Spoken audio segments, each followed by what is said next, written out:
Hello friends, welcome to Udaya channel recipes. இன்றைக்கி இந்த வீடியோவில் என்னுடைய கேக் ஆர்டர்ஸ்க்காக நான் சாக்லேட் ஸ்பாஞ்ச் எப்படி செய்கிறேன் அப்படின்றத தான் ஷேர் பண்ண போகிறேன்.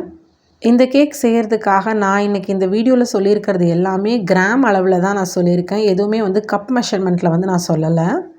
இந்த கேக் செய்கிறதுக்கு தேவையான பொருட்கள் எல்லாத்தையும் நம்ம கிராம் கணக்கில் எடுக்கும்பொழுது நம்ம எத்தனை டைம் கேக் செஞ்சாலும் சரி, டேஸ்ட்டும் அதோடைய வெயிட்டும் மாறாமல் ஒரே மாதிரி வரும்.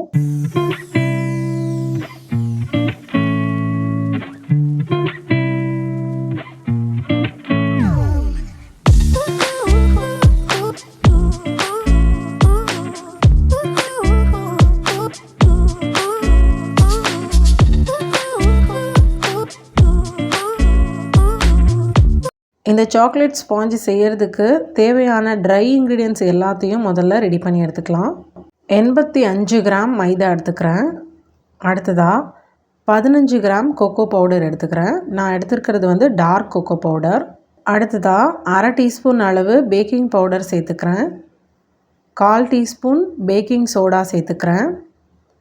அடுத்ததாக ஒரு பிஞ்ச் சால்ட் சேர்த்துக்கிறேன். இந்த மைதா கொக்கோ பவுடர் இது ரெண்டுமே சேர்த்து 100 கிராம். அதாவது இப்போ வெனிலா ஸ்பாஞ்ச் பண்ணுறோம் அப்படின்னா மொத்தமாக சேர்த்து 100 கிராம் மைதா எடுக்கணும். இப்போ இது எல்லாத்தையுமே சேர்த்து நல்லா சலிச்சு எடுத்துக்கிறேன். கொக்கோ பவுடரில் இந்த மாதிரி சின்ன சின்ன கட்டிகளாக இருந்துச்சுன்னா அதை நல்லா உடச்சி விட்டு சலிச்சு எடுத்துக்கோங்க. இப்போ ஒரு ஸ்பூன் வச்சு இந்த maida, cocoa powder, baking soda, salt இதெல்லாம் ஒன்றாகிற மாதிரி நல்லா மிக்ஸ் பண்ணி விட்டுக்கிறேன். இந்த கேக் செய்கிறதுக்கு தேவையான ட்ரை இன்க்ரீடியன்ஸை ரெடி பண்ணியாச்சு. இப்போ இது ஒரு ஓரமாக வச்சுக்கலாம். அடுத்ததாக ஒரு மிக்சிங் பவுலில் 2 முட்டையை உடச்சி சேர்த்துருக்கேன். அடுத்ததாக 100 கிராம் அளவு பவுடர்ட் சுகர் எடுத்திருக்கேன். முட்டையை ஒரு எலக்ட்ரிக் பீட்டர் வச்சு 1 மினிட்டுக்கு இதை நல்லா பீட் பண்ணிக்கிறேன். ஸ்டார்டிங்கில் பீட் பண்ணும்போது ரொம்ப ஹை ஸ்பீடில் வைக்காமல் லோலியே வச்சு பீட் பண்ணிக்கிறேன். சுகரை பவுடர் பண்ணதுக்கு அப்புறமா தான் 100 கிராம் அளவுக்கு மெஷர் பண்ணி எடுத்திருக்கேன். இந்த அளவுக்கு நல்லா பீட் பண்ணதுக்கப்புறமா எடுத்து வச்சுருக்க பவுடர் சுகரை 3 பேட்சாக பிரித்து சேர்த்துக்கிறேன். ஒவ்வொரு முறை சர்க்கரையை சேர்க்கும் போதும் அது முட்டையோடு நல்லா மிக்ஸ் ஆயிடுச்சா அப்படின்றத பார்த்துட்டு அதுக்கப்புறமா சேர்த்துக்கோங்க. நம்ம பீட் பண்ண இந்த முட்டையோட கலர் நல்லா சேஞ்ச் ஆகும்.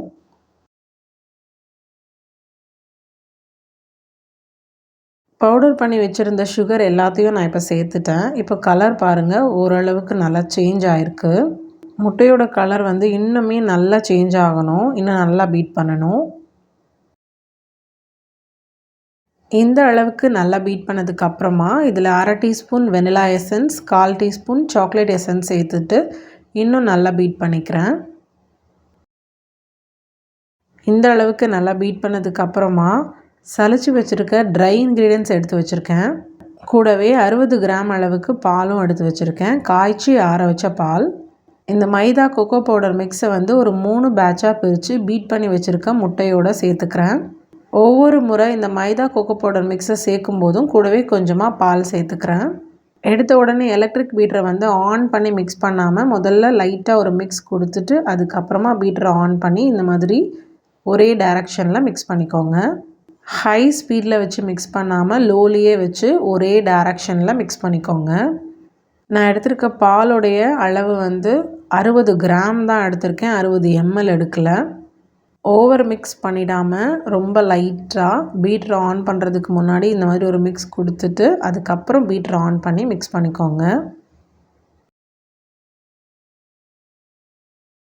எடுத்து வச்சுருந்த மைதா மிக்ஸில் 3 பேட்சில் கடைசி பேட்சை சேர்த்ததுக்கப்புறமா கூடவே ஆயில் சேர்த்துக்கிறேன். 30 கிராம் ரீஃபைண்ட் ஆயில் சேர்த்துக்கிறேன். ஆயில் சேர்த்ததுக்கப்புறமா ஓவர் மிக்ஸ் பண்ணாமல் முன்னாடி லைட்டாக மிக்ஸ் பண்ண மாதிரியே இப்போயும் மிக்ஸ் பண்ணிக்கலாம். நல்லா மிக்ஸ் பண்ணதுக்கப்புறமா பீட்டரை ஆஃப் பண்ணிவிட்டு ஒரு ஸ்பேச்சுலா வச்சு ஓரத்துலலாம் நல்லா எடுத்து விட்டுட்டு கட் அண்ட் ஃபோல்டு மெத்தடில் மிக்ஸ் பண்ணிக்கலாம்.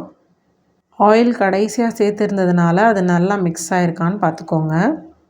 இப்போ நம்ம ரெடி பண்ணியிருக்க இந்த கேக் பேட்டர் ஒரு 350 கிராம் அளவு வரும். 1/2 kg கேக்குக்கு இதை நீங்கள் அப்படியேவும் பேக் பண்ணி கொடுக்கலாம். அப்படி இல்லைன்னா கரெக்டாக மெஷர் பண்ணி ஒரு 250லேருந்து 300 கிராம் அளவு பேட்டரை சேர்த்து அதையும் பேக் பண்ணி நீங்கள் 1/2 kg கேக்குக்கு வந்து யூஸ் பண்ணிக்கலாம். கேக் பேட்டர் ரெடி ஆகிடுச்சு. ஏற்கனவே நான் 4 inch கேக் டின்னில் பட்டர் ஷீட் எல்லாமே போட்டு ஆயிலும் வந்து க்ரீஸ் பண்ணி வச்சுருக்கேன். இன்றைக்கி நான் செய்ய போகிற கேக்குக்கு வந்து நான் பேட்டர் வந்து மெஷர் பண்ணி தான் எடுத்துக்கிறேன். 1/2 kg கேக் பண்ணுறதுக்கு 250லேருந்து 300 கிராம் அளவு வரைக்கும் நம்ம பேட்டர் எடுத்துக்கலாம். அதனால் நான் வந்து இன்றைக்கி ஒரு 300 கிராம் கிட்ட கேக் பேட்டர் எடுத்திருக்கேன். கேக் பேட்டரை சேர்த்ததுக்கு அப்புறமா ஒரு ஸ்க்யூர் வச்சு இந்த மாதிரி ஏர் பபிள்ஸ் எல்லாம் நல்லா எடுத்து விட்டுட்டு ஒரு 3-4 முறை இந்த கேக் டின்னை வந்து நல்லா டேப் பண்ணிக்கிறேன். எக்ஸ்ட்ரா இருக்க கேக் பேட்டரை வந்து இந்த மாதிரி குட்டி குட்டி கப் கேக்ஸாக வந்து பேக் பண்ணி நீங்கள் வீட்டில் குழந்தைங்களுக்கு சாப்பிட கொடுக்கலாம். அப்படி இல்லைன்னா நம்மளுக்கு கேக் ஆர்டர் கொடுக்குறவங்களுக்கு வந்து ஒரு சின்ன காம்ப்ளிமெண்ட்டாகவும் நம்ம கொடுக்கலாம். 180 டிகிரியில் 10 நிமிஷம் ப்ரீஹீட் பண்ண ஓடிஜியில் 30 நிமிஷத்துக்கு நான் பேக் பண்ணி எடுத்திருக்கேன். பட்டர் ஷீட் எல்லாத்தையும் ரிமூவ் பண்ணிவிட்டு கேக்கை வந்து 3 லேயர்ஸாக வந்து கட் பண்ணிக்கிறேன். மேலே அன்ஈவனாக இருக்கக்கூடிய அந்த பார்ட்டை மட்டும் கட் பண்ணி எடுத்துட்டு மீதி இருக்க பகுதியை வந்து 3 லேயர்ஸாக கட் பண்ணிக்கிறேன். கேக் லேயர்ஸை கட் பண்ணும்போதும் அதை பார்க்கும்போதும் உங்களுக்கு நல்லாவே தெரியும் கேக் வந்து எந்த அளவுக்கு நல்லா சாஃப்டாக வந்திருக்குன்னு. இந்த வீடியோ உங்களுக்கு பிடிச்சிருந்தால் லைக் பண்ணிவிட்டு சப்ஸ்கிரைபும் பண்ணிக்கோங்க. தேங்க்யூ.